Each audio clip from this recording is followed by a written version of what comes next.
Bonjour à toutes et à tous, bienvenue sur KTV, Kwezi FM, le 106.9 pour un temps de parole en direct à la radio, à la télévision, mais également sur la page Facebook de KTV, sur le live Facebook de KTV, sur l'infokwezi.fr, sur la TNT, sur le Hertzien, sur le satellite. Bref, on est très heureux d'être avec vous. Notre invité ce matin n'est autre que Saïd Ali Bouana Missi, il est le représentant du Rassemblement national ici à Mayotte. Saïd Ali, bonjour. Bonjour Patrick, bonjour Kamar, bonjour tous les auditeurs de Kwezi TV. Merci d'être avec nous. Vous avez saisi la presse avec un communiqué de presse que vous avez envoyé à tout le monde sur la délinquance qui, selon vous, est en augmentation à Mayotte. Effectivement, on a envoyé un communiqué, mais ça c'est un secret pour personne. Vous savez que la Mayotte, depuis plus d'un an, je dirais, là on avait écrit 6 mois, mais c'est plus d'un an et ainsi de suite, que la délinquance se développe à Mayotte d'une façon exponentielle. Oui. Et nos autorités, que ce soit les élus, les autorités de l'État, c'est le silence absolu. Disons, on ne voit pas, la population mahoraise ne voit pas de résultats vis-à-vis de cette montée de délinquance inimaginable et inouïe. Alors, vous avez forcément, suite aux événements de Kawini, vous apportez votre soutien à la gendarmerie et aux policiers. Est-ce que c'est en lien avec la manifestation du collectif des citoyens de Mayotte qui démarre aujourd'hui? Est-ce qu'il y a un lien avec ça? Non, pas du tout. On a même, c'est hier que j'ai appris cette manifestation et nous on a envoyé le communiqué avant. Ouais. Ça c'est normal puisque les forces de l'ordre ils sont là pour pouvoir nous défendre, pour pouvoir nous protéger. Le Rassemblement national a toujours, que ce soit en métropole, à Mayotte et dans tous nos territoires ultramarins, a toujours été aux côtés des forces de l'ordre, puisqu'on le sait, ils font un travail extrêmement difficile et s'ils n'étaient pas là, on se demande comment on pourrait faire. La situation est tellement explosive avec la police, la gendarmerie, maintenant que ce qui devrait arriver arriva, quoi. Vous faites le lien dans votre communiqué entre l'immigration et la délinquance, sans prendre de gants, très clair. Hein. Vous dites encore une fois, le Rassemblement national exige que les Mahorais puissent vivre en sécurité comme tout Français vivant dans n'importe quel département de France et de Navarre. Mayotte ne peut plus accueillir toute la misère des îles voisines ou celle de l'Afrique des Grands Lacs. Vous faites le lien direct. De toute façon, le lien, il y est. Hein. Oui. Le lien, il y est. Comment on ne ferait pas le lien vous, les médias, exactement, vous faites allusion en disant, évidemment avec l'État, que la population immigrée représente 40%. La vérité, c'est qu'elle représente plus de 60% de la population en Mayotte au jour d'aujourd'hui. D'accord? Ça, c'est les statistiques. Le monde des statistiques, disons, officieuses. Les statistiques officieuses, on les voit quoi? La consommation de l'eau, on le voit par la consommation du riz, on le voit par, etc. C'est déjà le téléphone, tout ça. Mais la vérité, et on le voit même à travers les différentes communes. Hein. Voilà, bon, je ne veux pas rentrer, puisque ce n'était pas le sujet, sur les élections, mais exactement, on le voit, puisque des listes communautaires remontent parce qu'ils se sentent forts, c'est qu'on a presque dominé l'île à travers cette population clandestine. Alors, vous faites un pandore à la police et à la gendarmerie, certainement à juste titre, mais en même temps, dans le même communiqué, vous expliquez que l'opération Chicandra est un échec. D'un côté, vous encensez la police et la gendarmerie, de l'autre côté, vous dites qu'ils ne font pas leur boulot. Mais non, ce n'est pas, en aucun cas, ce n'est pas la police ni la gendarmerie qui ne font pas leur boulot. Ils font leur travail énormément et je tire chapeau, encore une fois, je les félicite. Pas loin d'ailleurs que dimanche, ces événements-là, je pense que se sont déroulés partout dans l'île. À titre d'exemple, moi j'étais à Sada.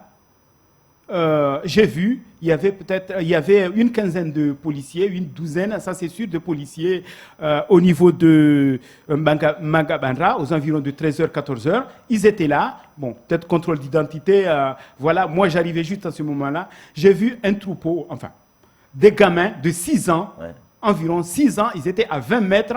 et il narguait en lançant des cailloux à ses policiers. Et puis les policiers évidemment m'ont arrêté, ne passaient pas, tout ça, ils les ont coursés. Donc je dis mais c'est pas possible, dans quel monde on vit, dans quelle ville on vit, juste pour dire ça. Et eux, qu'est-ce qu'ils vont faire? C'est pour ça que sur notre communiqué, on a bien mentionné, ils ne peuvent rien faire. Comment ils peuvent attaquer, comment ils peuvent lancer, je ne sais pas moi, neutraliser, entre guillemets, ces gamins de 6 ans, quoi. Voilà, donc c'est à travers ça. Maintenant, en ce qui concerne l'opération Chicana, 2.0, puisque voilà, on le surnomme comme ça, c'est pourquoi on condamne ça, que c'est un échec. C'est un échec parce que ça a été lancé en grande pompe.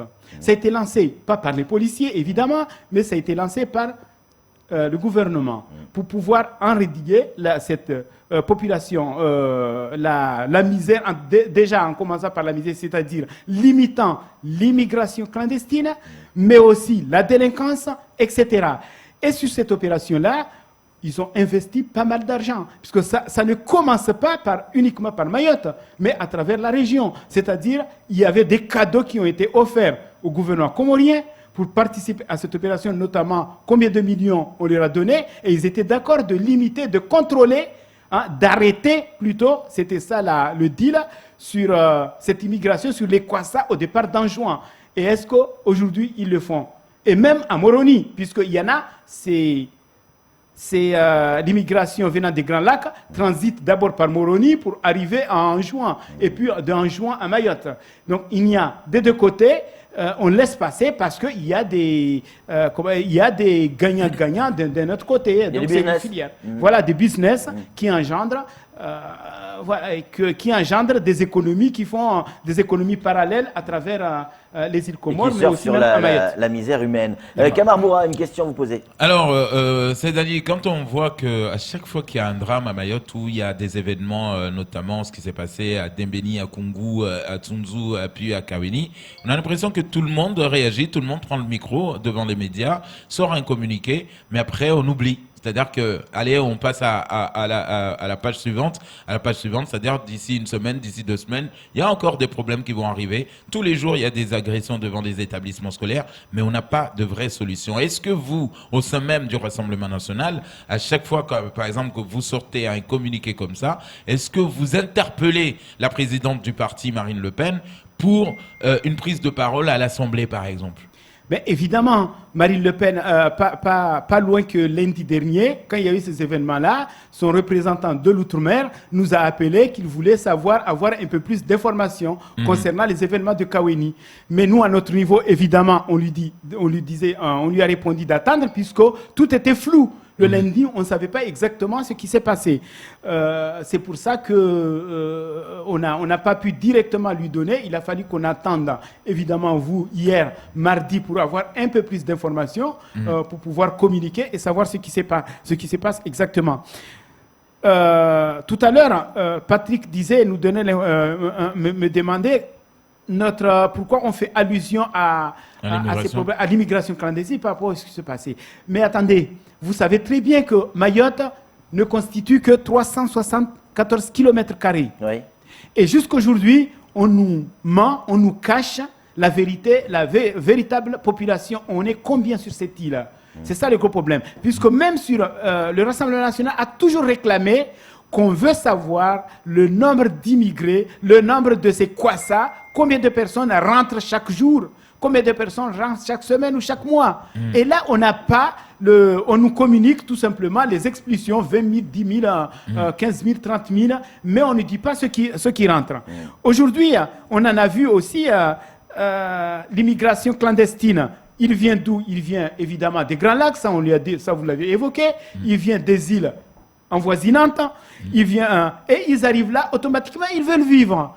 Par conséquent, ils créent les bidonvilles, ils sont entassés les unes sur les autres.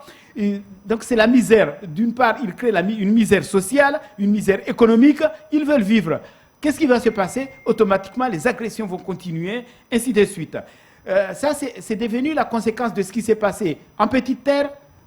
Et même, récemment, il y a un moment en Petite Terre, Pamandzi et l'abattoir. Il y a eu, ça s'est revenu sur Mamoudzou. C'est passé où? C'est passé à Kungu et puis après à Tsararanou. À Tsararanou, on voit, d'ailleurs, on le voit que la situation n'est vraiment pas Oui, calme. mais Et ici, maintenant, qu'est-ce à qu'on Kaouéli. fait en attendant? Est-ce que faire le constat, on le vit tous au quotidien aujourd'hui, cette délinquance, on le vit au quotidien, tous cette immigration, mais à part dénoncer, qu'est-ce qu'on propose de concret? Aujourd'hui, on avait des collectifs qui se sont presque dispatchés, on ne sait plus exactement ce qu'ils font, voilà, déchirés. Mais vous, en tant que parti Rassemblement National, est-ce que vous faites, des fois, vous demandez à rencontrer le représentant de l'État, notamment le préfet, pour des propositions? Mais on a ici, bon, c'est pas le préfet, lui, il exécute. Oui, mais c'est les le ordres représentant de venant- l'État, Oui, bien le sûr. représentant du gouvernement, il exécute directement les ordres venant du haut. Le Rassemblement National,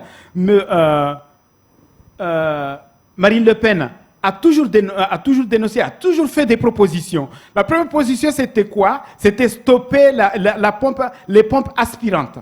C'est-à-dire quoi, les pompes aspirantes? On doit arrêter directement. Il y a le droit de sol, il y a les aides sociales, hein, et voilà, puisque bon, c'est ça qui cause ce qu'on appelle les appels d'air. Et quand vous voyez les appels d'air, que ces clandestins arrivent à Mayotte, même Madame Ramlati, quand il y avait eu la proposition de Mansour Kamardine demandant que Mayotte ne doit pas devenir Sangata, on doit autoriser ceux dont le gouvernement a jugé nécessaire qu'ils ont droit à avoir une carte de séjour, peuvent circuler librement. Ça en fait partie aussi de nos propositions. On demande à ce que ces gens qui ont été légalisés, donc c'est normal qu'ils restent sur le territoire. Ils peuvent aussi circuler dans tout le territoire. Ça en fait partie des propositions. Donc c'est un appel d'air. Mais qui cause les appels d'air? On voit le ministre, le secrétaire d'État, quand il est venu ici, il a proposé, je crois, c'est combien? 1,9 million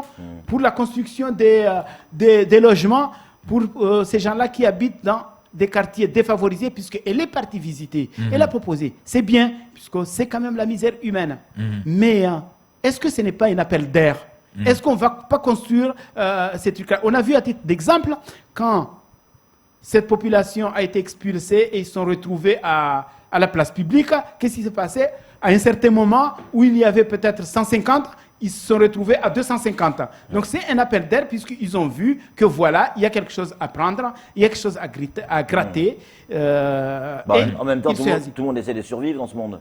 Mais c'est normal. Moi, je d'accord. suis tout à fait d'accord. Mais ici, bon, qu'on apporte les solutions. Les solutions, c'est quoi, par exemple? Permettre ces gens-là à partir. Ceux qui sont là, qui ont le droit d'être, c'est normal. On doit leur favoriser leur intégration. Ouais. Donc, leur sortir de cette misère, etc.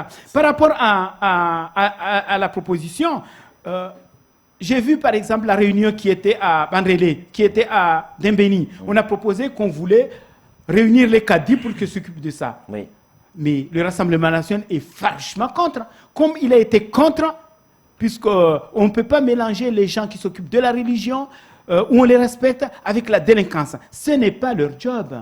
Le Rassemblement national est contre ça. Comme le Rassemblement national a été contre les Gilets jaunes, ce n'est pas leur job. Voilà. Mais nous, on propose par exemple, pourquoi ne pas créer le groupe de surveillance et de prévention de la délinquance, la GSPD. Son objectif est de répondre au sentiment d'insécurité qui se propage dans l'île. D'accord? Et notamment qui pourrait surveiller directement la délinquance juvénile. Et ça serait tenu par qui? Ben, ça,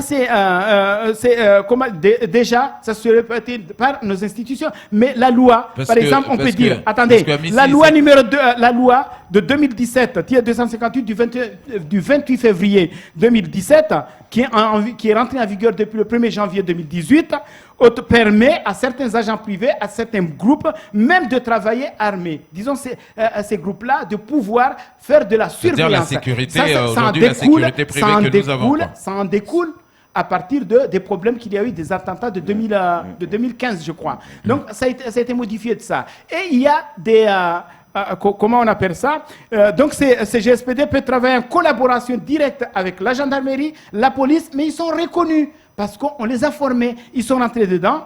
Donc, ça peut être constitué par les emplois aidés, les services civiques, des contrats d'insertion, voire des adultes. C'est le système des maillots jaunes, mais légalisé. Mais exactement, légalisé et formé.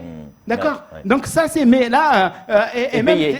et payé, évidemment. Ils peuvent payer jusqu'à 1 400 €. Les emplois aidés, c'était environ 800 €. Donc ça rentre dans ce cadre-là, au lieu de dire, bon, on va prendre des maillots jaunes ou on va prendre des caddies pour pouvoir faire un travail qui ne le concerne gratuitement. Ouais. Voilà, ça, ce sont des propositions Saïd Ali, concrètes. dans l'actualité, je sais qu'il y a une chose qui vous a terriblement choqué parce que vous l'avez vécu dans votre chair. Cette jeune fille de 11 ans qui se retrouve enceinte, violée par un enseignant à plusieurs reprises. La maman qui explique qu'elle ne veut pas porter plainte et que parce que ils sont amoureux. Or, il n'existe pas d'amour, de liaison amoureuse entre un adulte et un enfant. Pourquoi ça vous a touché autant cette histoire? Ben, moi, cette histoire... Vous l'avez vécue? Ben, exactement, je l'ai vécu, puisque même je l'ai vu même chez moi, dans ma propre famille. Il y a eu aussi un cas, comme ça, un enseignant, le professeur, qui était là pour donner de l'instruction, pour éduquer un enfant. Il se retrouve à avoir des liaisons et puis même à partir avec la fille. Donc, ce sont des histoires un peu difficiles. Et même un deuxième cas où c'était l'enseignant lui-même qui était là il y a 10 ans de ça et qui a raconté, parce que en blaguant comme ça, l'autre a sorti que l'a traité tout simplement d'espèce de pédophile, un truc comme ça. Mais en fait, et puis l'enseignant s'est trahi lui-même en criant, en disant mais pourquoi il a su que j'étais comme ça? C'est la gendarmerie qui a divulgué mon dossier, puisqu'il était fiché à la gendarmerie, pratiquement il était obligé. Et il a menacé de porter plainte contre la gendarmerie, tout ça. Donc moi j'ai essayé de lui poser quelques questions, mais gentiment, et c'est là qu'il a avoué qu'il y avait des histoires qui figuraient un peu plus. Et il venait où? Il venait de Guyane, en plus pour revenir à Mayotte, venir enseigner. Ça donne raison aux propos de Ségolène Royal, selon vous? Ben, effectivement. Donc, quand même, un ministre ne se permettrait pas de déclarer de tels propos sans avoir des preuves ou sans avoir... Parce qu'il est mieux placé pour pouvoir dire ça. En plus, c'est une femme d'État. Donc, s'il y a eu cette déclaration, c'est que c'est important. Mais moi, je voulais revenir à quelque chose concernant ça. C'est que il y a ici, à Mayotte, on mélange la culture mahoraise qui est très influencée par la religion en particulier. C'est que, et là, je vais faire l'amalgame entre l'insécurité qui règne, aussi l'insécurité juvénile qui règne, et puis cette histoire aussi. Puisque longtemps ici, on a eu cette impression-là, disons que dans la plupart de ces pays-là, avec l'influence de la religion, qu'on est majeur à partir de 9 ans. D'accord. Oui, enfin, en France, c'est 15 ans. Exactement. En France, c'est à partir de 15 ans. Donc ici, c'est 15 ans. Oui, c'est ça. Donc, il y a eu ça. Longtemps, on voyait les mamans, on voyait tout ça, à cause peut-être de la religion, je ne sais pas, je ne suis pas un spécialiste, où on pouvait même se permettre.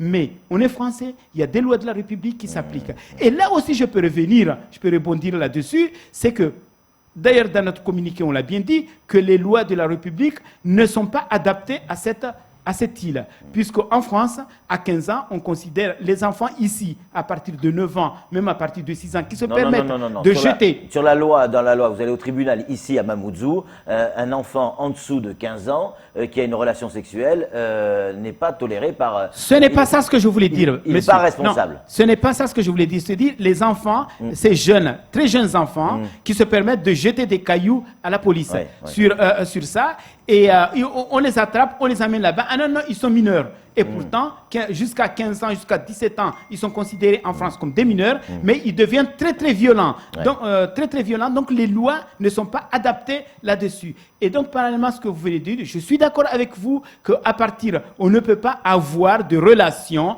avec des enfants de 9 ans ou voilà, 15 ans, en dessous de 15 ans, et même jusqu'à 18 ans, on peut le prendre puisque l'enfant n'est pas responsable de ses actes. Donc là, ce sont des actes condamnables et je regrette beaucoup que la plupart de ces enseignants qui arrivent là, il n'y a pas d'enquête, puisque pour rentrer dans la fonction publique, la plupart du temps, il y a une enquête, on doit déposer un casier judiciaire, on doit être contrôlé, et là, ils sont beaucoup protégés, je trouve. Il est 7h31, on a explosé le timing. Juste une question, est-ce que vous êtes toujours sur la liste de Bakar Liboto?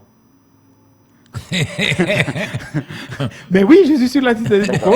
Oui, je suis et je suis Et vous y restez. et je soutiens et je reste et j'espère qu'on y arrivera. Toujours avec la France Insoumise. La France Insoumise, on travaille énormément. Hier, Main on dans la était main jusqu'à avec le Rassemblement national. exactement jusqu'à 2 h du matin, hier et avant-hier soir, et on espère y arriver. On travaille très très bien, et j'espère que la population de Mamoudzou va voir nos efforts Merci. pour pouvoir réussir et Merci. porter notre programme. Merci beaucoup, Saïd Ali Bouana. Je rappelle, vous êtes le porte-parole du Rassemblement national 976, celui de Mayotte. Allez, c'est tout pour ce temps de parole. Tout de suite, la suite de nos programmes. Merci beaucoup.